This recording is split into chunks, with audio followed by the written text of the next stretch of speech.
So what we want to do is draw these diagrams. Then we'll take the information that we're given and we'll mark up the diagrams. And then after that, there might be an assumption we can make based on geometric properties, and then we'll decide, okay, which triangle congruence is applicable. And after we get that straightened out, we'll complete the congruence statement that started off for each of these problems, okay? Now, right now, it doesn't appear that there's any right angles anywhere. So it's likely that we don't have right triangles. So that means HL congruence probably isn't going to be a choice, but we'll see as we go through this and mark these diagrams up, okay? So mark the diagrams based upon the given information. See if there's anything more you can assume based on geometric properties, and then decide which triangle congruence is applicable, then complete the congruence statements. That's the order that we're going to go. All right. So the first problem, which is 28, they tell us that CD is congruent to AB. So I'll go ahead and put a little one tick mark, CD and BA. Then they tell us that angle B is congruent to angle D. So I'll go ahead and put a little one curve by the B and the D. Okay, so that's all the information that we're given. Well, if that was all we have, we can't really do anything because we need at least one other side or one other angle. But we can make an assumption. Does anybody know what assumption we can make? What's that? 180? No, not really, because we don't have any numerical values. So even though that might be true, it's not going to be helpful. What do we call these types of angles? Angles across intersecting lines. Anybody remember? What's that? No, not necessarily corresponding. It begins with a V. Vertical angle, correct. So we can assume that vertical angles are congruent because angles across intersecting lines are always congruent.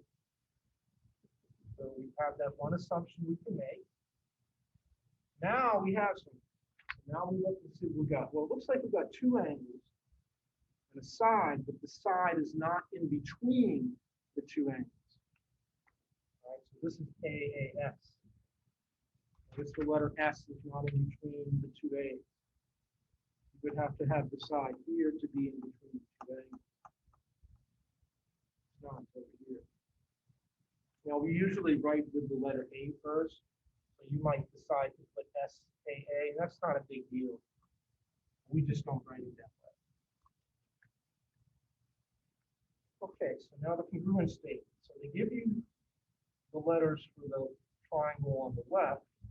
So what we want to do now is match the letters to the triangle on the right correctly. All right, so the first letter C. Notice C doesn't have an angle mark. All right, well, that corresponds with A. Also doesn't have an angle mark. Okay, so we'll match the letter A with C. Okay, that's what corresponding means. In a similar location relative to the geometry. C doesn't have an angle marking, so does A. Okay, now D. Well, D has a little one curve. So does B. So B and D correspond. They both have a one curve. So the second letter will match D with B in the other triangle. Okay. Now the third letter. Well, the third letter, E, is the two angle. So in this case, E is going to match itself, not necessarily because E is a letter for both triangles, but because E has a two angle for both triangles. That's really why we're matching E with itself, because it's referring to the same angles in both triangles. All right, so that's the correct congruence statement. All righty.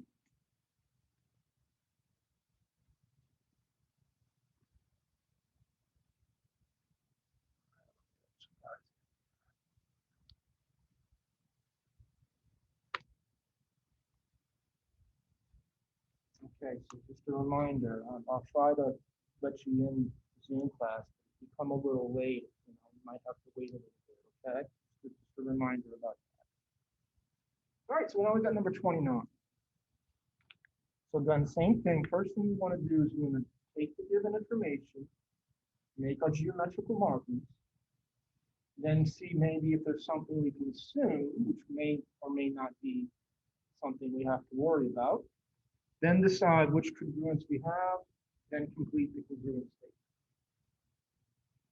Okay, so number 29, they tell us that JN is congruent to LM. So I'll put a little 1 mark. So JM and LM. Then they tell us NK is congruent to MK. So now I'll put a little 2 mark. And so that way we're making the information visual.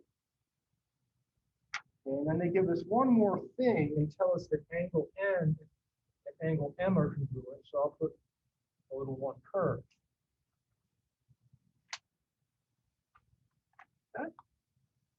Well, now we have everything we need. So whether we can make an assumption or not is not necessary because we have an angle in between 2 sides. So we have enough information to prove these 2 triangles are congruent. And the congruence theorem, does anybody think they know? The angle in between the 2 sides, what do we call that? Anybody remember? The angle in between the 2 sides, right? Right, angle in between the 2 sides. SAS. Right. So notice the 2 sides connect to make the angle. That's what I mean when I say in between. The 2 sides are connecting to make the angle. Okay, so that's the congruence theorem. So now we know these 2 triangles are congruent. Based upon the information we've been given, we have sufficient evidence. Okay, then the next thing is to complete the congruence statement. So they give you the first 3 letters for the triangle on the left side here. And so now we want to match the 2 triangles based upon the corresponding letters. All right, so there's not always one way to do this. So if you want to start with the last letter and work your way to the first letter, that's okay. Which is what I'm going to do this time just for the sake of it. Okay, so N. Well, let's see. N matches with M. So N and M correspond. They both have a 1 curve. Okay, so I'll go ahead and just put M there as the last letter. Okay, then K. Notice that K is at the bottom of the 2 sides. So the K for both triangles is at the bottom of the 2 sides. So K corresponds with itself. Okay, it is a letter for both triangles, but that's not the real reason why it corresponds with itself. It corresponds with itself because it's at the bottom of the 2 sides. Okay, and then the last letter, J, matches L, which is at the bottom of the 1 side. Both J and L match based on the bottom of the 1 side. Okay, so now we've got a proper congruence statement.